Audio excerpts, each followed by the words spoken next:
तो ये आशागढ़ी गांव है, हैं? तूफानी गाँव है, सब जानते हो। हाँ, आशागढ़ी गांव है ये मथुरा का। तूफानी बाबा गाँव में तूफानी बाबा का गांव जो फेसबुक पे बहुत वायरल है दोस्तों, आपने देखा होगा, ये उनका गांव है। तो आज मैं यहाँ पर आया हूँ तो मैंने सोचा कि मैं आपको इस गांव की जो देसी चीज़ें होती हैं उनको दिखाऊं। तो उसके अंदर सबसे पहले मैं दिखाता हूँ आपको गांव का बिटोरा। ताऊ जी इसे क्या कहते हैं? बुर्जी। तो दोस्तों यह है बुर्जी। बेसिकली ये है तो एक बिटोरा ही, लेकिन बिटोरे के ऊपर जो धान की पुआल होती है उसको इस तरीके से लगाया जाता है कि ताकि लंबे समय तक पानी अट्रैक्ट ना कर सके, नीचे ना जा सके। तो जिस तरीके से गांव के छप्पर बनते हैं, तो जितने भी जो गांव इसकी चावल की पुआल होती है उसको लगाकर ये बुर्जी बना दी जाती है, और यहाँ पर इसे बुर्जी बोलते हैं। और इसके साथ में जो है इसे यहाँ पर बिटोरा बोला जा सकता है, मतलब ये लोग बिटोरा बोलते हैं। वही होता है, गोबर के बनाए हुए उपले होते हैं, उसके बाद बाहर से लीप दिया जाता है उन्हें। ऐसे उपले होते हैं इसके अंदर और बाहर से लीप दिया जाता है, तो लंबे समय तक ये चूल्हे चौके के काम आते हैं। तो दोस्तों ये जो मेरे मित्र हैं उनका अपना पर्सनल चौपाल है, ये उनके घर हैं। ताऊ जी का घर है, ये 3-4-5 भाई हैं, उनके घर हैं। तो इनके चौपाल में, इनका पर्सनल चौपाल में हम बैठे थे।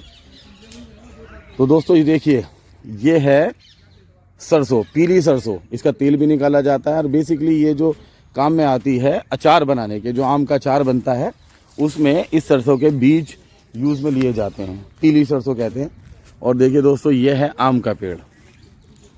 इस खेत के अंदर पहले गेहूं उगे हुए थे और वो गेहूं अब इन्होंने हार्वेस्ट कर लिए हैं। तो अब इसके अंदर ये लोग मूंग की दाल बोएंगे, क्योंकि यहाँ पर मूंग की दाल ही बोई जाती है। बेसिकली नील गायें बहुत हैं और वो छोड़ती नहीं है बिल्कुल भी, अगर आप कोई दूसरी दाल या कोई और दूसरा चारा बो दें। तो ये सरसों के बड़े पेड़ हैं जो पीली सरसों के हैं। इनके सामने ये जामुन का पेड़ है, ये नीम का पेड़ है, और वो दूसरा जो दूर है वो आम का पेड़ है। तो ये 1 एकड़ नहीं है, ये दोस्तों 3 या 4 एकड़ की करीब खेत है, जिसके अंदर इन्होंने, देखिए मैं आपको दिखाता हूँ, अब देख सकते हैं ये मूंग की दाल है। मूंग की दाल बोई है, उसके प्लांट्स हैं। इधर भी वही बोया है इन लोगों ने, नहीं सॉरी, इस तरफ शायद इन लोगों ने कॉर्न बोया है, कॉर्न की फसल है। और उससे पहले यहाँ आलू बोए गए, तो देख सकते हैं आप छोटे छोटे आलू, यहाँ पर 2 पड़े भी हैं। तो इससे पहले बेसिकली यहाँ पर जो सबसे ज़्यादा फसल बोई जाती है वो आलू की बोई जाती है। और उसके सामने देखिए दोस्तों, वो है उसकी गेहूं की फसल, जिसे अभी हार्वेस्ट नहीं किया गया, किसी कारणवश नहीं किया गया, जबकि उसके सामने जो खेत है उसकी फसल को हार्वेस्ट कर लिया गया है। तो मैं आपको पास से दिखाता हूँ, ये रिलायंस का टावर है दोस्तों सामने। ये दूर तक सिर्फ खेती होती है, ये एग्रीकल्चर लैंड है सारा का सारा। यहाँ कोई बहुत बड़ा पेड़ था दोस्तों, जो शायद सूखने के कारण या किसी वजह से उसे काट दिया गया, तो उसका ठुड बचा है ये दोस्तों 1 बीघे की खेती है। ये देखिए, ये मुडेर से मुडेर तक ये 1 बीघा है, जिसके अंदर इन्होंने शायद कॉर्न बोया है। इधर भी कॉर्न बोया गया है, उसके सामने वो पीपल का पेड़ है। और दोस्तों देखिए, मैं आपको पास से दिखाता हूँ गेहूं की फसल, हमारे धान की फसल है दोस्तों। फेंसिंग की गई है, ये इलेक्ट्रिक फेंसिस है। एक्चुअली यहाँ नील गायें बहुत है, तो उनसे बचने के लिए इस इलेक्ट्रिक फेंसिस को यहाँ पर लगाया गया है, लेकिन अभी इसके अंदर करंट नहीं है, आप देख सकते हैं। और ये वाली जो है हमारी धान की फसल है दोस्तों। बस मोहन जी का कहना है कल या परसों में इसे हार्वेस्ट किया जाएगा। यहाँ मोर भी बहुत हैं दोस्तों। यह देखिए, ये है आम का पेड़, इसमें मॉल आ रहा है। और जल्दी, ये देसी आम का पेड़ है, जिसे हम बोलते हैं राम गोला या कुछ होता है जिसे अचार डलता है, वो वाला आम का पेड़ है दोस्तों। और उसके अंदर इसके साथ में ये धान की खेती हो रखी है। इसके आगे आप देख सकते हैं वो हार्वेस्ट कर ली गई है, बल्कि मुझे ऐसा लगता है इसको भी हार्वेस्ट किया जा रहा है। कुछ लोग आगे इसको धीरे धीरे करके काट रहे हैं। चलिए मैं दिखाता हूँ आपको। तो दोस्तों आप देख सकते हैं एक श्रमिक, महिला श्रमिक धान की कटाई करने पे लगी हुई है। 2-3 लोग हैं जो धान की कटाई कर रहे हैं। देखिए, इस तरीके से धान की कटाई होती है। इनका ठीक इस तरीके से एक बंच बनाया जाता है, उसे बांध दिया जाता है और इनको खेत में छोड़ दिया जाता है। ये 2 महिलाएं हैं जो धान की कटाई कर रही हैं।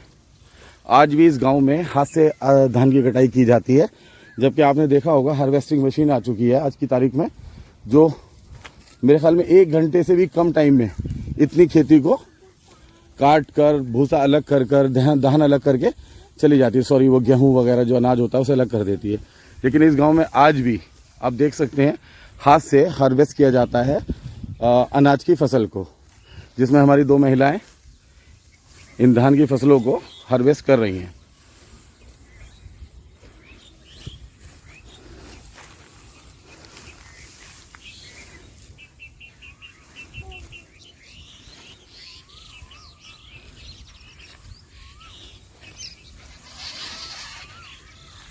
और आप देख सकते हैं उधर भी कुछ लोग जो बची है अनाज की फसल उसको हार्वेस्ट कर रहे हैं। इस खेत की तो ऑलमोस्ट ख़त्म हो चुकी है दोस्तों, उसके आगे वाले खेत की भी ख़त्म हो गई है, यहाँ से स्टार्ट हो चुका है। और बहुत जल्दी 2-1 दिन में इस पूरी फसल को ये लोग काट देंगे और इस तरीके से बंच में बना देंगे। देन उसके बाद में इसको मशीन में डालकर इसका जो गेहूँ होगा अलग कर लिया जाएगा, भूसा अलग हो जाएगा। इस तरीके से ये अपनी अनाज की फसल को हार्वेस्ट किया जाता है।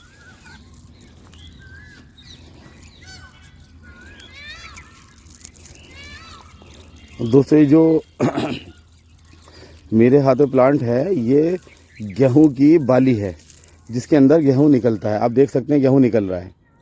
जब हम इसको ऐसे करके मसल देंगे अपने आपस में हाथ से, तो इसके अंदर से इस तरीके से गेहूं निकलता है, आप देख सकते हैं। तो ये गेहूं की बाली है, ये चारों तरफ गेहूं की बाली है और बहुत ईजीली हार्वेस्ट मशीन में डालने के बाद इनका गेहूँ अलग हो जाता है और भूसा अलग हो जाता है। दोस्तों एक शुद्ध गांव है, चारों तरफ यहाँ खेती होती है। यहाँ पर जितने भी लोग हैं वो खेती पर, एग्रीकल्चर पे ही डिपेंड है। यहाँ नया कुछ भी नहीं है, कुछ करने के लिए दूसरा कोई काम नहीं है। तो ये जहाँ पर जो भी लोग रहते हैं वो खेती करते हैं, फसलें उगाते हैं और उनसे अपना जीवन यापन करते हैं। अब देखेंगे सामने एक बहुत बड़ा सा मोर खेतों के अंदर, ये देखिए आपको अगर दिख रहा हो, ये मोर है। यहाँ मोर बहुत हैं दोस्तों और वैसे ही खुले में घूमते हैं यहाँ पर।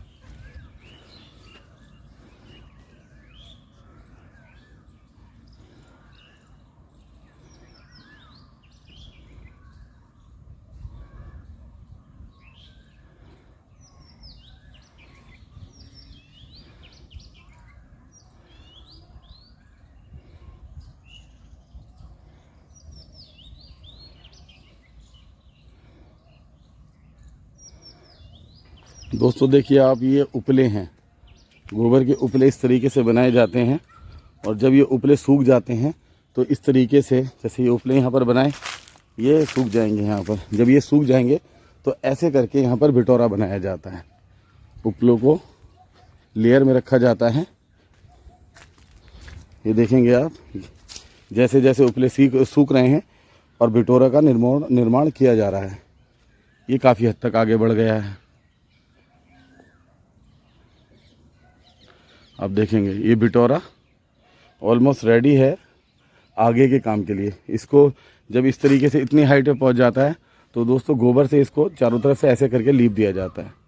ये बहुत दिन तक संभालने के लिए ऐसा किया जाता है और बाद में ऊपर से इस पर पुआल रख दी जाती है ताकि पानी से ये उपले या ये बिटोरा ख़राब ना हो। एक बिटोरा यहाँ पर बना हुआ है दोस्तों।